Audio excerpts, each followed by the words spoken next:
Hello बच्चों, कैसे हैं आप सब? पढ़ाई अच्छी चल रही होगी। तो आज हम इस लेक्चर में जितने भी ऑर्गेनिक में डिस्टिंक्शन टेस्ट हैं जो बोर्ड में हमेशा पूछे जाते हैं, एक दो क्वेश्चन ज़रूर आता है वहाँ से, वो हमें कवर करने हैं। ठीक है, तो अब देखो, सबसे पहला जो अपना चैप्टर है हेलो एल्केन्स ऑर्गेनिक का, हेलो एल्केन्स और हेलो एरीन्स, हमें वहीं से स्टार्ट करना है। मान लीजिए आप एग्जाम्पल लें, जैसे एक आपके पास है CH3Cl है। क्या है आपके पास? CH3Cl है, आपके पास CH3Br है, ठीक है, और आपके पास एक है CH3I। ठीक है, आपके पास क्या है? CH3I आपके पास है। इनमें अगर डिफरेंस करने को बोला जाए, भाई इनमें एक क्लोराइड है, एक ब्रोमाइड है, एक आयोडाइड है, इन तीनों में अगर आपको डिफरेंस करना है तो आप कैसे करेंगे? ठीक है, इन दोनों का दे सकते हैं, इन दोनों के बीच में दे सकते हैं। तो आपको इसकी रिएक्शन करानी होती है AgNO3 के साथ। किसके साथ बच्चों? AgNO3 के साथ।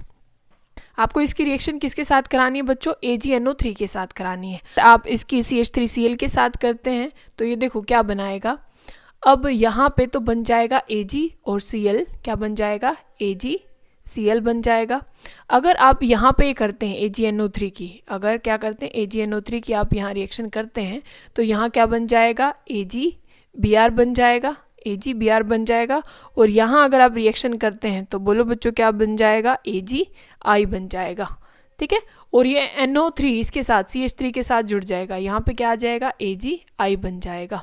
ठीक है, अब इसमें डिफरेंस कैसे आया? डिफरेंस तो कोई देखने से बता सकता है। तो अब कैसे कि जो AgCl है इसमें बनते हैं वाइट PPT। कैसे होते हैं? White PPT।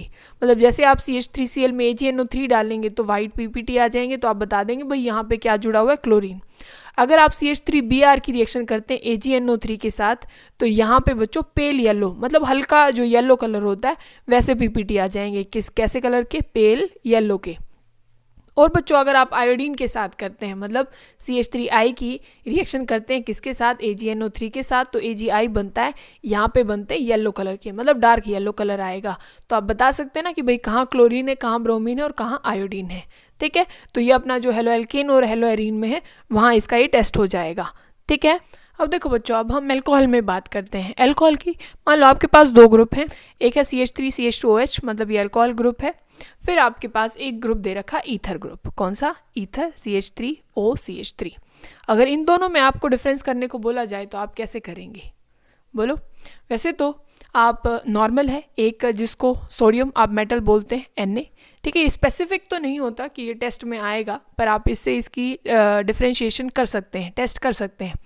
Na की जैसे आप करेंगे, क्योंकि यहाँ पे क्या है, हाइड्रोजन रिलीज हो जाती है और ये क्या बन जाता है? CH3 CH2 और Na। और क्या कौन सी गैस बाहर निकलती है? हाइड्रोजन। ठीक है, और आपको पता है हाइड्रोजन एक फ्यूल के जैसे काम करती है। अगर आप माचिस इसके अगर गैस जहाँ से निकल रही है अगर वहाँ लेके जाते हैं तो आपको पॉप की साउंड आएगी, सुनगी, तो आपको पता लग जाएगा भाई यहाँ से हाइड्रोजन निकल रही है तो ये अल्कोहल है। और जहाँ से नहीं आएगी, क्योंकि यहाँ से कोई हाइड्रोजन नहीं निकलने वाला, तो ये क्या हो जाएगा? ईथर। और ये आपका क्या हो जाएगा? ठीक है, अल्कोहल ग्रुप हो जाएगा। देखो बच्चों, एक अपने पास क्या है? प्राइमरी अल्कोहल है, एक सेकेंडरी है, और एक कौन सा है? 3 डिग्री का अल्कोहल है। अगर इनमें आपको डिफरेंस करने को बोला जाए, भाई एक 1 डिग्री का दे रखा है, एक 2 डिग्री का और एक 3 डिग्री का, और आपसे पूछा जाए भाई इनमें डिफरेंस करके बताओ, कि आपको कैसे पता चलेगा?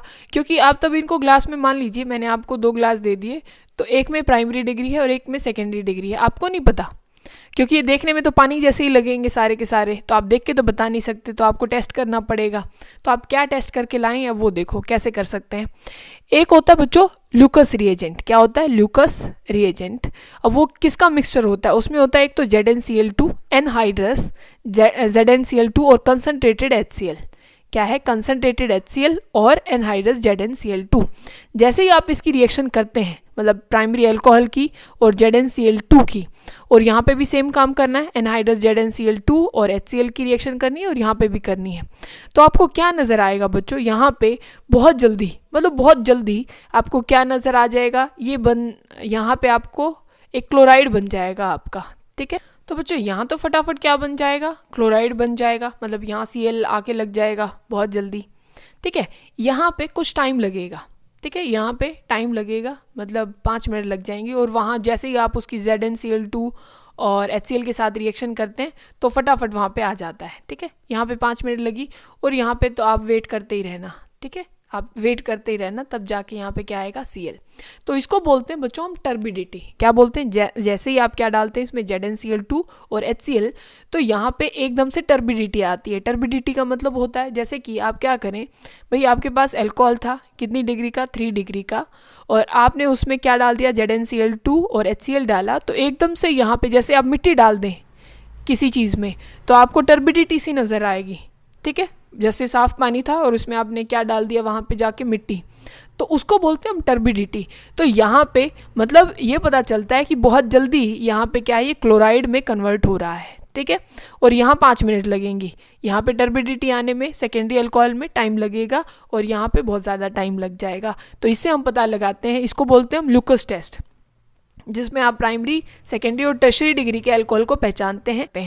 अच्छा, अब ऐसे कहे आपको कोई एग्जांपल, भाई एक तो आपको क्या करना है, फिनोल के बीच में क्या करनी है, एक तो फिनोल है आपके पास और एक आपके पास एक फिनोल है और एक सेकेंडरी डिग्री का अल्कोहल है। इन दोनों के बीच में आप डिफरेंस करेंगे। आपको ये पता है ना कि आप इसको पहचान के ला सकते हैं, आपको ये पता है, ज़रूरी नहीं आपको इसका टेस्ट पता हो भाई फिनोल को कैसे पहचाने। आपको सेकेंडरी डिग्री के अल्कोहल का पता है ना कैसे पहचानते हैं। आप क्या करेंगे, उसमें ZnCl2 डाल देंगे, HCl डालेंगे, आपको पता है भाई 5 मिनट में टर्बिडिटी आ जाएगी, और ZnCl2 और HCl फिनोल के साथ कोई रिएक्शन नहीं देता, तो आपने पहचान लिया कि भाई जिसमें 5 मिनट में टर्बिडिटी आई वो सेकेंडरी अल्कोहल है और जिसमें आई नहीं वो क्या है, फिनोल है। ठीक है, अब बच्चों मान लो आपको करनी है फिनोल के साथ। ठीक है, एक तो आपका क्या है, आपके पास फिनोल है और एक आपके पास है कोई और चीज़ दे रखी है, मान लीजिए ईथर दे रखा है या कोई भी अल्कोहल आपको दे रखा है, मान लीजिए ये ईथर दे रखा है। ठीक है, या इसकी जगह पे आपको क्या दे रखा है, ये CH3CH2OH। ठीक है, ये दे रखा है और आपको बोला जाए भाई एक चीज़ में फिनोल है और एक चीज़ में ये इथेनॉल है, आप इन दोनों का डिफरेंस करो, कैसे करोगे। ठीक है, तो अब देखो फिनोल के लिए एक टेस्ट होता है फिनोल को पहचानने का। किसको पहचानना है, फिनोल को पहचानना है। तो फिनोल के लिए आप क्या करेंगे, FeCl3 डाल देंगे। क्या डाल देंगे, FeCl3, फेरिक क्लोराइड इसको बोलते हैं। क्या बोलते हैं, फेरिक क्लोराइड। यहाँ पे आयरन की कितनी वैलेंसी है बच्चों, 3 है, सबको पता है ये। ठीक है, यहाँ पे कितनी है, 3 है। तो अब देखो अगर आप यहाँ से H रिमूव करते हैं, क्योंकि तब भी किसी अल्कोहल की आप क्या करते हैं, तब भी किसी एसिड की रिएक्शन करते हैं आप मेटल के साथ, तो हाइड्रोजन निकलती है। बहुत अच्छे, तो यहाँ पे क्या आ जाएगा, हाइड्रोजन बाहर निकलेगी, और क्योंकि इस पे एक नेगेटिव होता है और आयरन पे कितना है बच्चों, 3 पॉजिटिव, तो इसका कितना लेना पड़ेगा हमें, फिनॉक्साइड का 3। ठीक है, क्यों, क्योंकि एक पे अगर आपको 3 पॉजिटिव, आपको न्यूट्रल करनी है कोई चीज़, आपके पास 3 पॉजिटिव है तो आपको 3 ही नेगेटिव चाहिए होगा, इसी वजह से, और यहाँ पे एक ले लेंगे आप आयरन। तो ये जो ये कॉम्प्लेक्स बनता है बच्चों, इसका कलर होता है वॉयलेट। कैसा होता है, वॉयलेट कलर। तो आप क्या करेंगे, आप बोलेंगे भाई FeCl3 के साथ रिएक्शन कर दो, तो अगर वो कलर वॉयलेट होता है तो आप बता देंगे कि ये फिनोल है, और अगर वो रिएक्शन नहीं होती आप समझ जाना कि उसमें क्या है, ईथर है। ठीक है, तो FeCl3 के आप फिनोल को पहचानने के लिए किसका यूज़ करते हैं, FeCl3 का। आप एक टेस्ट और करते हैं बच्चों, लिटमस टेस्ट भी हम उसको बोलते हैं। लिटमस टेस्ट आपने 10वीं क्लास में पढ़ा है। देखो ये क्या है, एसिड है, और एक आपके पास मान लीजिए फिनोल है और एक आपको इथेनॉल दे रखा है। आपने ये पढ़ लिया था अल्कोहल फिनोल ईथर में कि जो फिनोल होता है वो ज़्यादा क्या होता है, एसिडिक कंपैरिजन टू इथेनॉल या कोई भी अल्कोहल के। तो जैसे ही आप इसमें लिटमस डालते हैं तो ये ब्लू से कहाँ चला जाएगा, रेड की तरफ। ऐसा क्या नहीं करेगा, कोई अल्कोहल नहीं करेगा, पर वो कौन करेगा, फिनोल ज़रूर करेगा। तो आप लिटमस से भी इसको पहचान सकते हैं, या FeCl3 टेस्ट आप ज़रूर याद रखेंगे। ठीक है, एक टेस्ट और यहाँ पे देख लीजिए कार्बोक्सिलिक का। ठीक है, आपके पास क्या हो, कोई कार्बोक्सिलिक हो, मान लीजिए आपके पास बेंजोइक एसिड है। क्या है बच्चों, बेंजोइक एसिड। ये छोटी छोटी बातें आपको सारी चीज़ें याद रखनी है, तभी आप पहचान पाएंगे। ठीक है, आपको कार्बोक्सिलिक का टेस्ट करना है, तो आप इसकी रिएक्शन करते हैं बच्चे NaHCO3 के साथ। ठीक है, सोडियम बाइकार्बोनेट NaHCO3, बहुत अच्छे। ठीक है, NaHCO3 के साथ करनी है। अब देखो ये एसिड है तो इसका H हटेगा, हाइड्रोजन गैस निकलेगी, और यहाँ पे क्या आ जाएगा, ये Na यहाँ पे चला जाएगा। तो आप क्या बनाएंगे, यहाँ पे बनाएंगे ये बेंजीन, यूं का यूं रहेगा, और साथ में यहाँ क्या आ जाएगा, COONA, और प्लस में हाइड्रोजन गैस बाहर निकली है। अब आप देखो बच्चों, आपने ये एसिड पढ़ा है ना, H2CO3। क्या पढ़ा है, H2CO3। ये किसका सॉल्यूशन होता है, कार्बोनिक एसिड। बहुत जल्दी टूट जाता है ना, किसमें, H2O में, और प्लस में किसमें बच्चों, CO2 में। किसमें, CO2। अब जैसे CO2 आपने देखा है, आप तब भी कोक खोलते हैं, खोलते ना, खोलते हैं तो आपने देखा होगा उसमें से कैसे वो झाग से निकलते हैं, तो वो सारा CO2 का गेम है, ठीक है। तो अगर जैसे ही आप किसके साथ रिएक्शन करते हैं, किसी भी आप कार्बोक्सिलिक ग्रुप जहाँ पे है उसकी NaHCO3 के साथ रिएक्शन करते हैं तो वहाँ पे आपको क्या निकलती हुई नज़र आएगी, CO2। तो आप कार्बोक्सिलिक को भी ऐसे पहचान सकते हैं, ठीक है। तो अगर आपसे पूछा जाए एक फिनोल है भाई, एक बेंजोइक एसिड है, तो आप या तो किसका टेस्ट बता दें, या तो आप फिनोल का FeCl3 वाला टेस्ट बता दें या फिर इसका बता दें। एक का एक याद होना चाहिए, आप दोनों में डिफरेंस कर लेंगे, ठीक है ना। अब देखो बच्चों, एक होता है आइडोफॉर्म टेस्ट। कौन सा? Iodoform test. मुझे बताओ एक बार आइडोफॉर्म क्या होती है। आइडोफॉर्म जैसे ये क्लोरोफॉर्म होता है ना, कौन सी क्लोरोफॉर्म होती है? CHCl3 क्लोरोफॉर्म होती है, तो आइडोफॉर्म बोलो क्या होगी? CHI3। बहुत बढ़िया, ठीक है। ये क्लोरोफॉर्म है तो ये आइडोफॉर्म है, ठीक है। अब देखो आइडोफॉर्म टेस्ट में होता क्या है, ये जो PPT बनते हैं ना बच्चों CHI3 के, ये येलो कलर के PPT होते हैं। किस कलर के? येलो। अगर कोई भी इस टेस्ट को देगा तो उसमें कैसे PPT आ जाएंगे? येलो। अब आपको पहचानना है भाई आइडोफॉर्म टेस्ट कौन कौन देने वाला है। ये बात आपको बहुत ध्यान से समझनी है कि आइडोफॉर्म टेस्ट कौन कौन देगा। देखो कौन कौन देगा, आप ध्यान से देखना। उसमें ये ग्रुप होना चाहिए, कौन सा? CH3, या तो हो CO, और यहाँ पे कोई भी ग्रुप जुड़ा हो सकता है, मतलब H भी हो सकता है यहाँ पे, या कोई CH3 ग्रुप भी हो सकता है, ठीक है। यहाँ पे कोई भी ग्रुप हो सकता है। या फिर कौन देगा? CH3 और यहाँ पे हो ये OH, और यहाँ पे ये H, और यहाँ भी कोई भी ग्रुप जुड़ा हो सकता है। अगर जिनमें ये दो ग्रुप प्रेजेंट होते हैं, कौन कौन से? यहाँ CH3 पक्का होना ज़रूरी है, या तो हो C डबल बॉन्ड O, ठीक है, या तो C डबल बॉन्ड O हो, या फिर COH, और यहाँ पे CH3 भी हो सकता है, H भी हो सकता है। ये ग्रुप जिनमें होंगे वो आइडोफॉर्म टेस्ट देगा। जैसे कि मान लो आपको ये बोला जाए, अब पहचान के बताना मुझे, ठीक है। आपको ये ग्रुप आप बना के दे रहे हैं, एक तो यहाँ लगा दिया CO CH3, ठीक है, और एक मैंने बना के आपको दिया है CHO, ठीक है, HCHO ये मैंने दिया है। इनमें से मैं बोलो आइडोफॉर्म टेस्ट कौन देगा, तो पहचानो। हमने ये बोला भाई कौन सा ग्रुप होना चाहिए, CH3CO होना चाहिए, और यहाँ पे कोई भी अटैच हो सकता है, वो H भी हो सकता है, CH3 भी हो सकता है, कोई ग्रुप भी अटैच हो सकता है। तो अब इसमें देखो ये CO है, CH3 है, और यहाँ पे बेंजीन जुड़ा है, यहीं पे हमने क्या बोला था, कोई भी ग्रुप जुड़ा हो सकता है। तो बोलो क्या ये आइडोफॉर्म टेस्ट देगा? बिल्कुल देगा, ठीक है। अब इस पे आओ, इस पे देखो, इस पे क्या कहानी बनी है। यहाँ पे तो पहली बात तो CH3 है ही नहीं, यहाँ CH3 है ही नहीं, तो क्या ये टेस्ट देगा? नहीं देगा, क्योंकि क्या कंडीशन होनी चाहिए, ये ग्रुप तो होना चाहिए, या फिर क्या होना चाहिए, ये CH3 और ये C, ये OH, ये H, और यहाँ पे कोई भी ग्रुप जुड़ा हो सकता है, ठीक है। तो आइडोफॉर्म टेस्ट आप ऐसे पहचानेंगे कि कौन देगा और कौन नहीं देगा। अब देखो रिएक्शन, देखो कि रिएक्शन कैसे होती हैं। अब मान लो हमने ये किया है, ठीक है, ये आपके पास है, इसको क्या बोलते हैं बच्चों? एसिटोफिनोन। इसका नाम क्या है? एसिटोफिनोन है, और फॉर्मेल्डिहाइड में आपसे डिफरेंस कराया गया है। तो आप इसकी रिएक्शन किसके साथ करेंगे? आप इसकी रिएक्शन करते हैं किसके साथ?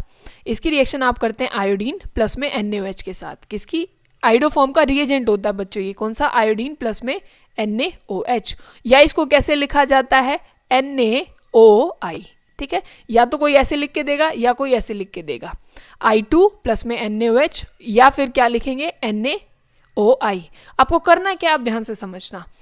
आपके पास जो ये CH3 है ना, ये पता है क्यों है? ये CH3 है, इसका आपको क्या बनाना है? इसको आपको आइडोफॉर्म में कन्वर्ट करना है। आइडोफॉर्म मतलब आप साफ साफ लिख देना भाई, ये क्या बन जाएगा? CHI3। इसको बना देना आइडोफॉर्म, जो भी ये CH3I होगा, और जो ये बाकी ग्रुप बच जाएगा इसका बना देना कार्बोक्सिलिक का सोल्ट। क्या बना दोगे? कार्बोक्सिलिक का सोल्ट। मतलब यहाँ बेंजीन, मैं PH लिख दूँ, फिनाइल जिसको हम लिखते हैं, और यहाँ लिख देना COONA, क्योंकि यहाँ पे बेस है ना बच्चों, अगर H भी आया तो वो इसको खा जाएगा। तो आपको ये चीज़ ध्यान रखनी है, जो भी आपको CH3 के बाद जो बच जाता है उसका तो बना दो कार्बोक्सिलिक का सॉल्ट, और जो CH3 है उसका बना दो क्या? आइडोफॉर्म। और ये कैसे PPT है? Yellow PPT। और ये जो एल्डिहाइड है वो ये टेस्ट देने ही नहीं वाला, ठीक है। तो आइडोफॉर्म में ये चीज़ आपको ध्यान रखनी है कि ग्रुप कौन कौन से होने चाहिए, ये वाले, ये मस्ट चीज़ है बच्चों, ये आपको याद होना चाहिए, या तो ये वाला ग्रुप हो या ये वाला ग्रुप हो, ठीक। अच्छा मुझे और बताओ, अगर आपके पास ये है CH3 CH, और यहाँ है CH3 और यहाँ है OH, तो बोलो क्या ये आइडोफॉर्म टेस्ट देगा? बोलो बिल्कुल देगा। क्यों? क्योंकि यही ग्रुप, इसकी भी बात हुई कि क्या ग्रुप होगा, या तो CH3 CH और यहाँ OH, और यहाँ कोई भी ग्रुप जुड़ा हो सकता है, H भी हो सकता है, CH3 भी हो सकता है, बेंजीन भी जुड़ा हो सकता है। तो बोलो ये भी आइडोफॉर्म टेस्ट देगा। ठीक है, तो अल्कोहल और कीटोन तब भी आ जाए तो एक बार आइडोफॉर्म को ज़रूर याद कर लेना। और करना क्या है, और रिएक्शन आपकी किसके साथ होनी चाहिए, NaOH और I2 के साथ या फिर NaOI के साथ। और क्या बना दोगे, जो CH3 ग्रुप होगा उसका तो बना दोगे क्या, CHI3 आइडोफॉर्म येलो कलर के PPT, और जो बच जाएगा उसका क्या बना दोगे, कार्बोक्सिलिक का सोल्ट। आ गई बात समझ में। अब बच्चों हम बात करते हैं टॉलेंस रिएजेंट की। ठीक है, ये बहुत ज़्यादा इंपॉर्टेंट है, क्या, टॉलेंस रिएजेंट।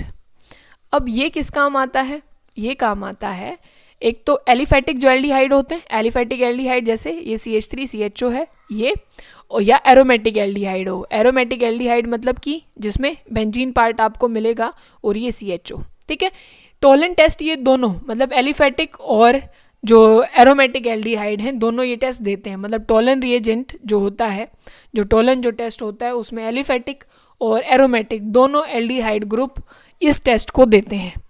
इतनी बात समझ में आ गई। मतलब कीटोन नहीं देते इस टेस्ट को। आपसे कोई यूँ पूछे भाई एक तो ये CH3 है, मतलब ये एसिटल्डिहाइड आपके पास है और एक आपके पास एसीटोन है, इन दोनों में आपको डिफरेंस करना है, तो आप क्या सोच सकते हैं, आप टोलन रिएजेंट को सोच सकते हैं। क्यों ऐसा, क्योंकि आपको पता है भाई एल्डिहाइड जो है, मतलब एल्डिहाइड किसको देंगे, टॉलेंस टेस्ट देंगे, पर क्या है कीटोन नहीं दे सकते। तो आपको क्या करना है, अब देखो टॉलन रिएजेंट होता क्या है। पहली बात तो टॉलन रिएजेंट होता है बच्चों AgNO3 का और अमोनिया का सॉल्यूशन। किसका, AgNO3 बच्चों, और प्लस में किसका, अमोनिया का सॉल्यूशन। अब इन दोनों को कैसे लिख सकते हैं, इन दोनों को मिला के ऐसे लिखा जाता है कि AgNH3 और उसका ट्वाइस और यहाँ पे पॉजिटिव। ठीक है, आप या तो AgNO3 प्लस NH3 का सॉल्यूशन लिख सकते हैं या डायरेक्ट आप इसको इस कॉम्प्लेक्स फॉर्म में भी लिख सकते हैं। और जैसे ही आप इसकी रिएक्शन बच्चों जैसे ही किसके साथ करते हैं, इस एल्डिहाइड के साथ, इस एसिटल्डिहाइड के साथ करते हैं तो होता क्या है, आप देखो अब होता क्या है, यहाँ पे एक रेडॉक्स रिएक्शन चलती है। क्या रिएक्शन चलती है, रेडॉक्स रिएक्शन चलती है। होगा क्या कि जो AgNO3 था, ठीक है, यहाँ पे एक पॉजिटिव फॉर्म में है Ag, तो वो बन जाएगा Ag में। ठीक है, किसमें, Ag। इसका तो हो गया क्या, रिडक्शन। क्या हो गया, रिडक्शन, क्योंकि ये पॉजिटिव था, इसने एक इलेक्ट्रॉन वापस से ले लिया, तो ये तो बन जाएगा Ag, और इनका हो जाएगा ऑक्सीडेशन। ठीक है, ये आपके पास क्या है, ये है CH3, ये COO, और ये बन जाएगा यहाँ पे आएगा CH3CO, और इसको सॉल्ट के फॉर्म में ही रखना। ठीक है, इसको नेगेटिव फॉर्म में, क्योंकि यहाँ पे Ag का सॉल्ट है।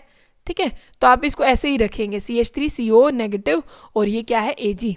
तो होता क्या है बच्चों, जैसे ही आप इसमें मान लीजिए आपने यहाँ एसिटल्डिहाइड ले लिया और उसमें आपने सॉल्यूशन डाल दिया किसका, AgNO3 और अमोनिया का, तो यह होता क्या है, कुछ समय बाद ये पूरी जो आपकी टेस्ट ट्यूब है ना, इस पे जैसे अपना मिरर होता है ना, वैसी बिल्कुल मिरर जैसी दिखाई देना शुरू हो जाएगी, क्योंकि सारी जगह क्या जमा हो जाएगा, सिल्वर। ठीक है, सारी जगह क्या जमा होना शुरू हो जाएगा, सिल्वर। तो मतलब आप उस टेस्ट ट्यूब में अपना चेहरा देख सकते हैं। जो टॉलन टेस्ट है वहाँ से क्या बात पता चली कि एरोमेटिक और एलिफेटिक दोनों एल्डिहाइड उस टेस्ट को देते हैं। क्या, टॉलन जो टेस्ट होता है उसको एरोमेटिक एलिफेटिक दोनों एल्डिहाइड उस टेस्ट को देते हैं। कौन नहीं देता, कीटोन नहीं देता, और उसका रिएजेंट क्या है, AgNO3 प्लस अमोनिया या फिर AgNH3 ट्वाइस, और उसका एक प्लस उसमें होता है, और बन क्या जाता है, Ag, और जो चीज़ आपके पास है उसका क्या कर दो, ऑक्सीडेशन, मतलब कार्बोक्सिलिक बना दो।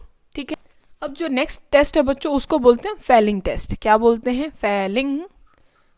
फैलिंग टेस्ट हम उसको बोलते हैं। ठीक है, उसमें क्या है, अब देखो ये देता कौन है, पहली बात तो इस टेस्ट को देते हैं सिर्फ एलिफेटिक एल्डिहाइड। ठीक है, ये किसके लिए रिस्पॉन्ड करते हैं, सिर्फ एलिफेटिक एल्डिहाइड के लिए करते हैं। एलिफेटिक जैसे आपके पास क्या है, CH3 CHO है।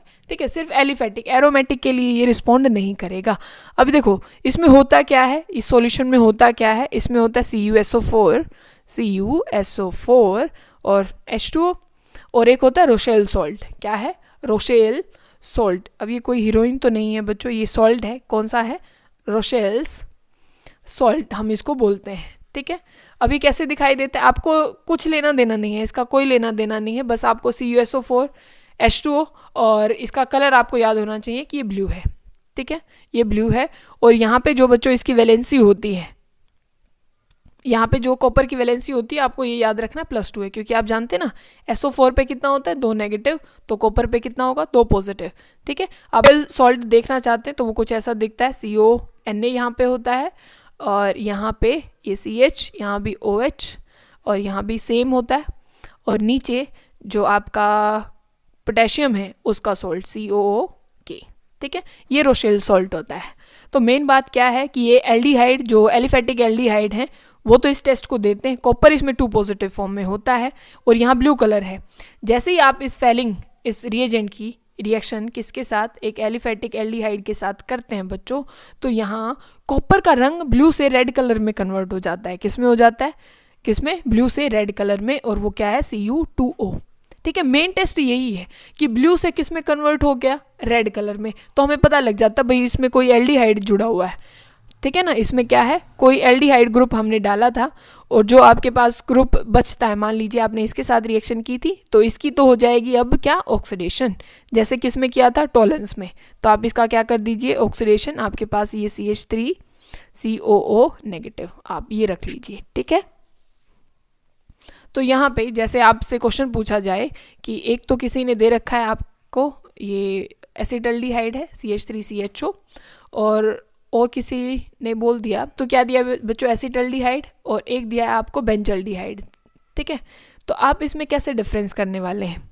ठीक है, तो आप याद रखेंगे कि भाई टोलन टेस्ट को अगर देखें तो वो तो एलिफेटिक भी देता है और एरोमेटिक भी देता है, मतलब वहाँ से तो डिफरेंस कर नहीं सकते। फिर आप फेलिंग टेस्ट को याद करेंगे कि फेलिंग जो टेस्ट होता है उसमें सिर्फ कौन रिस्पॉन्ड करता है, सिर्फ अपना एलिफेटिक एल्डिहाइड करता है, और वो ये वाला जो एरोमेटिक है वो तो टेस्ट को देगा नहीं। तो आप फेलिंग को क्या करेंगे, ये सब कुछ लिख देंगे, भाई Cu2 पॉजिटिव है या CuSO4 जिसका ब्लू कलर है। ठीक है, ब्लू कलर है और प्लस में रोशेल सॉल्ट होता है, और जैसे ही आप इसकी रिएक्शन किसके साथ करते हैं, CH3CHO के साथ, तो क्या बन जाएगा, CH3COO नेगेटिव बन जाएगा, और कॉपर किस फॉर्म में आ जाएगा, Cu2O में। ठीक है, क्या बन जाएगा बच्चों, Cu2O। पहले कैसा कलर था, ब्लू, अब कैसा हो गया, रेड। तो आपको पता लग जाएगा भाई ये तो ये टेस्ट देगा, यहाँ तो रेड कलर बन जाएगा, यहाँ ऐसा कुछ नहीं होने वाला। तो आपने डिफरेंस कर लिया। ठीक है, अब बच्चों ये इतनी इंपॉर्टेंट रिएक्शन है, आप कहेंगे हर उसमें कहते हैं इंपॉर्टेंट है, बिल्कुल इंपॉर्टेंट है। अब ध्यान देना इस रिएक्शन पे, कार्बाइल अमीन रिएक्शन, कार में बैठ के कर दी बाय बाय। अब कैसे कार में बैठ के बाय बाय कर सकते हैं, ये टेस्ट के रूप में भी ये रिएक्शन यूज़ की जाती है, तो आप इसको ध्यान से समझेंगे, टेस्ट भी होता है ये। अब यहाँ देखो, आपने मूवीज़ आप सबने देखी होंगी, मूवी में क्या करते हैं, एक वो रुमाल सा लिया, उस पर आपने देखा होगा वो क्लोरोफॉर्म डालते हैं, दवाई डालते हैं, और हीरोइन के मुंह पे ऐसे चिपका के, और उसको गाड़ी में वो जो वैन होती है उसमें बिठा के और ले जाते हैं। तो कार में बाय बाय क्लोरोफॉर्म, तो रिएक्शन में भी कुछ ऐसे ही देखें, क्लोरोफॉर्म है। ठीक है ना, अब ये क्या है, अमीन के साथ ये किया जाता है, और प्राइमरी अमीन होना चाहिए, कंडीशन ये है। ये दो ही रिएक्ट करते हैं, ध्यान देना, प्राइमरी 1 डिग्री का कौन सा, एलिफेटिक, और 1 डिग्री का ही कौन, एरोमेटिक। ये दो ही इस रिएक्शन ये रिएक्शन शो कर सकते हैं, और कोई रिएक्शन शो नहीं करेगा, सिर्फ ये दो करेंगे, प्राइमरी एलिफेटिक और प्राइमरी एरोमेटिक, ये दो ही कर सकते हैं। ठीक है ना, ये देखो पहली लाइन है, तो आप ध्यान देंगे। अब यहाँ हुआ क्या है बच्चों, ध्यान से आपने कोई प्राइमरी अमीन लिया, ये NH2 लिया, और साथ में आपने क्या कर दी, क्लोरोफॉर्म CHCl3, और प्लस में क्या लिया है आपने, KOH, क्या लिया, KOH। अब यहाँ देखो बच्चों, बेहोश तो अब जो रुमाल पे वो डाल के लेके जाते हैं तो उस पर कुछ तो होता ही होगा ना, तो वो बेहोश हो रहे हैं। ठीक है ना, वहाँ अलग मैकेनिज्म है, ये अलग चीज़ है, पर हम याद रख सकते हैं ना, यहाँ क्या है कि एक ग्रुप बनता है जिसको आप बोलते हैं आइसोसाइनाइड। क्या बोलते हैं, देखो साइनाइड ये होता है ना, और तब NC हो जाता है तो उसको आप क्या बोलते हैं, आइसोसाइनाइड, और प्लस में निकल जाता है यहाँ पे KCl, और क्या निकल जाता है, H2O। ठीक है, अब ये खास क्यों है, ये टेस्ट क्यों है रिएक्शंस में, क्योंकि इसकी जो स्मेल होती है ना आइसोसाइनाइड की, वो बहुत खतरनाक होती है, खतरनाक इन द सेंस बहुत गंदी स्मेल होती है इसकी, बहुत बेहोश कर देगी आपको। ठीक है ना, तो इसी वजह से ये तो आप इसको ध्यान रख सकते हैं, कार्बाइल अमीन, कार में बिठा के तो वो रुमाल लगा के लेके जा सकते हैं। और बेहोश हम याद करेंगे कि भाई उसको ख़राब सी स्मेल आई, आइसोसाइनाइड बना और वो बेहोश हो गया, तो प्राइमरी अमीन। आपको एक बात पता होगी, अमोनिया की स्मेल बहुत गटर जैसा, गटर होता है ना, वैसी इतनी गंदी स्मेल होती है। बात समझ गए? तो हमने पहले ही खराब अच्छी सी स्मेल, इतनी अच्छी स्मेल, और ऊपर से हमने क्लोरोफॉर्म KOH उसमें डाला, आइसोसाइनाइड बना, हीरोइन तो बेहोश क्या ऊपर ही उड़ जाएगी अब तो, ठीक है ना। रिएक्शन स्टार्ट करते हैं अभी। क्या नाम है इसका? ये सबसे ज़्यादा आप टेस्ट के लिए आप कह सकते हैं कि ये इम्पोर्टेंट रिएक्शन रहेगी, सारी ही इम्पोर्टेंट हैं। फिर से अब क्या है ये, देखो आपसे यूँ पूछा जाए कि आप प्राइमरी में, सेकेंडरी में, टर्शरी अमीन में डिफरेंस करें, प्राइमरी, सेकेंडरी और टर्शरी अमीन में। आपको पहला दे रखा होगा और एक 2 डिग्री का दे रखा होगा। आपसे पूछा जाएगा कि आप इसमें कैसे डिफरेंशिएट कर सकते हैं कि ये प्राइमरी डिग्री का है और ये सेकेंडरी डिग्री का है। तो उसके लिए हम एक ये रिएक्शन करते हैं जिसको आप हिंसबर्ग रिएजेंट भी बोलते हैं। क्या बोलते हैं? हिंसबर्ग रिएजेंट, ठीक है, याद रखेंगे आप। और इसका जो रिएजेंट है वो ये है, और ये है क्या? Benzene sulfonyl chloride. देखो बेंजीन तुम सबको बनाना आता है, आता है कि नहीं आता है? बेंजीन हम सबको बनाना आता है, तो ये तो हुआ बेंजीन। फिर है सल्फोनाइल, सल्फोनाइल मतलब ये वाला जो ग्रुप होता है, क्लोराइड ये होता है, बेंजीन सल्फोनाइल क्लोराइड। अब देखो इसको कई बार आपको पागल बनाने के लिए ये ऐसे लिख दिया जाता है और बच्चे समझ ही नहीं पाते कि ये हिंसबर्ग रिएजेंट जो है ये वही हमें दिया गया है। वो ज़रूरी नहीं है आपको CBSE वाला जो बोर्ड में आपको देगा वो ऐसे लिख के देगा खोल के, तो ज़रूरी तो नहीं है ना बच्चों आपको बिल्कुल खोल के देगा, ऐसा नहीं होगा। तो वो आपको कंबाइन करके लिख के देगा। तो अभी देखें हम रिएक्शन कैसे करते हैं इसकी। आपके पास ये बेंजीन सल्फोनाइल क्लोराइड है, आपको क्लोराइड की अभी तक रिएक्शन करनी आ गई होगी कि हम इसको कैसे निकाल देते हैं। अब आपके पास है क्या? आपके पास प्राइमरी अमीन है। प्राइमरी अमीन आप कैसे लिखते हैं? आप ऐसे लिखते हैं कि आप लिखेंगे ये NH2 है और यहाँ कोई भी CH3 हो सकता है, कोई भी R ग्रुप आप ले सकते हैं। अब यहाँ से निकलता क्या है? इस एक H को पकड़ लो, यहाँ पे एक H रखो और यहाँ एक H को निकाल लाओ, ठीक है। इसमें से क्या बाहर निकाल दो बच्चों? HCl बाहर निकाल दो। इतना समझ में आ रहा है? क्या निकाल दिया हमने? HCl निकाल दिया। अब देखो ऐसा कंपाउंड बन जाएगा, ये चीज़ आपके पास आ जाएगी। HCl क्योंकि एक H था वो किसके साथ? Cl के साथ रिएक्ट करके बाहर निकल गया, HCl बाहर निकल गई और ये चीज़ हमारे पास आ जाती है। अब ध्यान से समझना, बहुत ध्यान से, तब भी कोई H, तब भी क्या है बच्चों? कोई H किसी इलेक्ट्रोनेगेटिव एलिमेंट्स के साथ जुड़ा होता है, तब भी कोई H किसी इलेक्ट्रोनेगेटिव एलिमेंट के साथ जुड़ा होता है तो वो एसिडिक नेचर का होता है। किस नेचर का होता है? एसिडिक। अब यहाँ देखो, यहाँ पे सल्फर है और उसके साथ 2 ऑक्सीजन है बच्चों। क्या है? 2 ऑक्सीजन है और साथ में नाइट्रोजन है, साथ में क्या है? नाइट्रोजन है और उसके साथ भी H जुड़ा हुआ है। तो ये कंडीशन है, तो ये वाला जो H होता है वो हाईली एसिडिक नेचर का होता है। किस नेचर का होता है? हाईली एसिडिक नेचर का। तो अब जैसे ही आप इसमें क्या डालना शुरू करते हैं? KOH। तो अब बेस है और यहाँ पे उसके पास एसिडिक H है, तो बोलो क्या इसमें सॉल्युबल होगा कि नहीं होगा? बिल्कुल होगा। तो आप क्या आपको रिजल्ट क्या मिला कि पहली बात तो जो प्राइमरी डिग्री का अमीन होता है वो इसके साथ रिएक्ट की भी करता है, HCl बाहर निकालता है और ये वाला प्रोडक्ट आपको मिल जाता है और साथ में एक H और बच जाता है क्योंकि प्राइमरी अमीन के पास तो 2 H होते हैं, एक तो HCl के रूप में निकल गया, एक H बच गया, तो वो किस नेचर का H है? अब एसिडिक नेचर का H है। तो अगर आप इसकी KOH के साथ रिएक्शन कराते हैं तो वो सॉल्युबल होगा ही होगा। बात समझ गए? ऐसा आप सेकेंडरी के साथ करके देखिए। सेकेंडरी में देखो, अब ध्यान से देखना, सेकेंडरी के पास सिर्फ एक H है तो वो तो बच्चों HCl के रूप में बाहर निकला कि नहीं निकला? अब यहाँ देखो, क्या कोई एक H आपके पास प्रेजेंट है जिसको आप एसिडिक बोल सकें? तो अब ये बताओ, क्या आप अगर इसमें KOH मिलाएंगे तो क्या ये सॉल्युबल होगा? बिल्कुल नहीं होगा। क्यों? क्योंकि KOH के लिए यहाँ पे आपने कोई ऐसा लालच दिया ही नहीं, कोई छोड़ा ही नहीं है, तो क्या KOH यहाँ पे आके फंसेगा? क्या ये KOH में सॉल्युबल होगा? तो ये KOH में सॉल्युबल नहीं होगा। तो आप इससे प्राइमरी, सेकेंडरी और टर्शरी तीनों का टेस्ट कर सकते हैं। प्राइमरी और सेकेंडरी दोनों ये टेस्ट देते तो हैं, प्राइमरी में क्या है, एक H बच जाता है जो कि फिर क्या है KOH में सॉल्युबल हो जाएगा, पर सेकेंडरी अमीन क्या है KOH में सॉल्युबल नहीं होगा। और टर्शरी अमीन ये टेस्ट देता ही नहीं है। बोलो बच्चों क्यों नहीं देता? क्योंकि अगर आप देखें तो टर्शरी अमीन में क्या है, यहाँ भी कोई R ग्रुप हो जाएगा, यहाँ भी कोई R ग्रुप हो जाएगा, यहाँ भी कोई R ग्रुप हो जाएगा। क्या Cl के साथ कोई H कि वो HCl रूप में निकल जाए, कोई H बचा है? तो नहीं बचा, और नहीं बचा तो ये रिएक्शन भी नहीं हो सकती। तो आपको ऑल ओवर बच्चों क्या समझ में आया कि प्राइमरी टेस्ट देगा सेकेंडरी भी, पर ये किस में है, एक एसिडिक H बचा होता है तो KOH में सॉल्युबल होगा, यहाँ कोई H बचा नहीं होता तो KOH में सॉल्युबल होगा नहीं, और टर्शरी ये टेस्ट देता ही नहीं है। ठीक है, और ये कौन सा रिएजेंट है? हिंसबर्ग रिएजेंट आप इसको बोलते हैं। और ये क्या है? Benzene sulfonyl chloride. पागल बनाने के लिए कभी खोल के नहीं लिख के देगा। कैसे लिख के देगा बच्चों? ऐसे। और आपको आपकी किस बाज की आपकी कैसी नज़र होनी चाहिए? बाज की नज़र, कि आप सब कुछ पकड़ पाएँ कि हाँ